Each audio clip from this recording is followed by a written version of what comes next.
जय श्रीमन नारायण। ए पर जे टिप्पणी हम करे जा रहल बा रामानुजदास श्रीमान गट्टू वेणुगोपाल स्वामी जी के द्वारा दिहल गयल बा। अध्याय 5 कर्म संन्यास योग श्लोक 20। न प्रहृष्येत् प्रियं प्राप्य नोद्विजेत् प्राप्य च अप्रियं स्थिरबुद्धिः असम्मूढः ब्रह्मवित् ब्रह्मणि स्थितः। ओम। गीताचार श्री कृष्ण परमात्मा अर्जुन समेत हमनी सबके कर्म संन्यास योग सिखा रहल बाड़े। परमात्मा कहत बाड़े अर्जुन प्रबुद्ध गुरु लोग से आत्मा के असली स्वभाव सीखे के चाहिए। विद्वानन के माध्यम से आत्मज्ञान प्राप्त करी तब जौन शरीर देखत बानी ओ में खाली आत्मा के देखे के चाहिए। आपन दृष्ट शरीर के स्तर तक सीमित मत राखी। सब शरीर में आत्मा के देखे के आदत विकसित करी। समझी कि सब आत्मा ज्ञान के रूप में बा आ एकरा चलते सब आत्मा बराबर बा। यह एहसास के साथ रौरा सभी आत्मा के बीच एगो समान दृष्टि पैदा करे के चाहिए। ये सबके ध्यान में राखत आत्मदर्शन आ आत्म साक्षात्कार हासिल करे के अभ्यास करत रही। ई भ्रम के दूर करत की आत्मा शिव शरीर बा। आत्म साक्षात्कार प्राप्त करे खातिर रउआ के पास एगो मजबूत संकल्प, एगो स्थिर मन आ बुद्धि होके के चाहिए। तब कुछ ही समय में आत्म साक्षात्कार के लक्ष्य रउरा खातिर सबसे प्रिय हो जाला। वर्तमान और पिछला जन्म के पिछला कर्म के प्रभाव के कारण रउआ मन में वस्तु के प्रति आदर आ उपेक्षा के भाव पैदा हो गयल बा। अब जब आत्मदर्शन आ आत्म साक्षात्कार के लक्ष्य रउआ के सबसे प्रिय हो गयल बा, तब जब भी आत्मा के अलावा अन्य वस्तुअन के रउआ और आकर्षित कहल जाले ता रउआ के उत्साह से अभिभूत ना होके के चाहिए। जब भी आत्मा के अलावा कोनो दूसर वस्तु जौन रउरा पसंद नहीं के उ नजदीक आवेला ता रउरा टूटल आ उदास ना होके के चाहिए। रउरा का ज्यादा खुशी या दुख महसूस नहीं करे के चाहिए और भावात्मक स्थिति बनाए रखे के चाहिए। आत्मदर्शन आ आत्म अनुभूत पावे खातिर रउआ के यही तरह अभ्यास करे के चाहिए।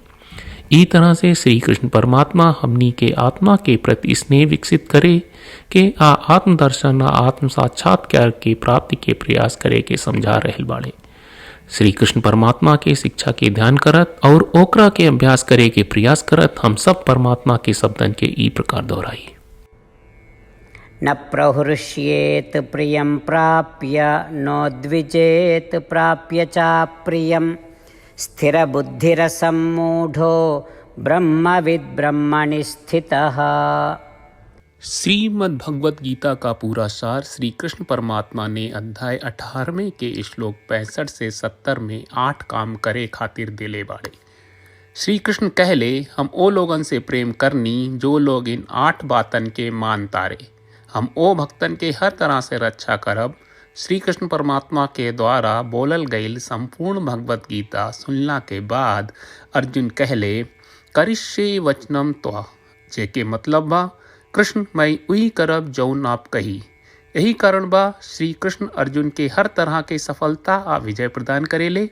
आई परमात्मा के आपन व्रत देई कि हमनी के ये 8 गौ कर्म के पालन करी जा। ई वचन परमात्मा के देवे से बड़न कौनो पूजा तपस्या यज्ञ नहीं। हम 8 प्रण कहब जौन हमनी के करे के चाहिए। आप सब कृपया इन्हन के आपन दिमाग और दिल में सोची। श्री कृष्ण के आपन वचन देवे के ई तरीका में हमनी सबकी कल्पना करे के चाहिए कि श्री कृष्ण का चेहरा खुशी से चमकत बा और खुशी के एहसास करत बा। जय श्रीमन नारायण। यहाँ हमनी के 8 वादा बा। हमनी के पहला वादा, हे श्रीमन नारायण आपका निर्देश के मुताबिक हम हमेशा तोहार ध्यान करब और तोहार बारे में सोचब। हमनी के दूसर वादा, हे श्रीमन नारायण आपका सलाह का अनुसार हम हमेशा आपका भक्त रहब। हमनी के तीसर वादा, हे श्रीमन नारायण, हम आपन सब काम तोहरा सेवा के रूप में और तोहरा संतुष्टि खातिर करब। हमनी के चौथा वादा, हे श्रीमन नारायण, जैस की आप माने के कहले रहलू, हमरा बहुत विश्वास बा कि हम आपके होई और हम हमेशा आपन दोनों हाथ जोड़ के आपके नमस्कार करब और आपकी पूजा करब। हमनी के पांचवा वादा, हे श्रीमन नारायण, हमरा के तोरा बात माम एकम शरणम ब्रज 1866 याद कहले, जहाँ आप हमरा के आपन का अर्पित करे का कहा। श्रीमन नारायण, मैं हमेशा तोहरे शरण में रहब।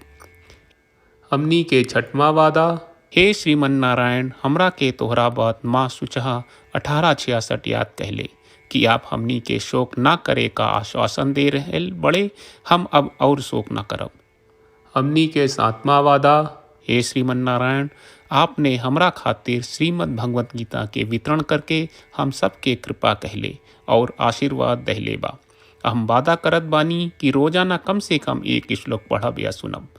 हमनी के आठवां वादा, हे श्रीमन नारायण, आप गीता के पूरा मानवता तक ले गयलू। हम गीता में आपके दिव्य वचन के उन भक्तन तक पहुँचावे के प्रयास करब जे गीता से अपरिचित बा।